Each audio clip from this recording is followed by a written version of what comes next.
Hey, it's Adam with SODO Moto, and I'm here with the Honda Acty Crawler. This is quite an interesting vehicle.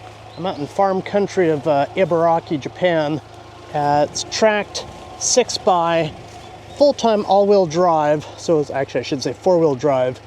And with the tracks on it, the rear axle drives the center axle. So this doesn't have a differential in it, but essentially you've got effectively six-wheel drive, you know, with the tracks. But anyway, it's a cute little vehicle.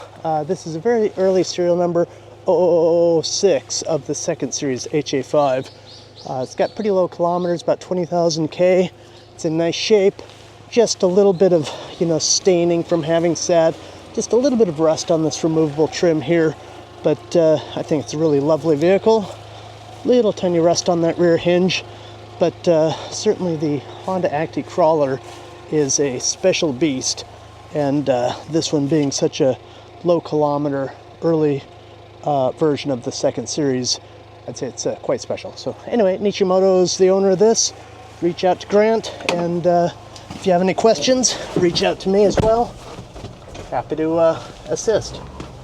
Adam from SODO Moto with the Acty Crawler. Have a great day.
Nice clean interior. The original stereo is right here.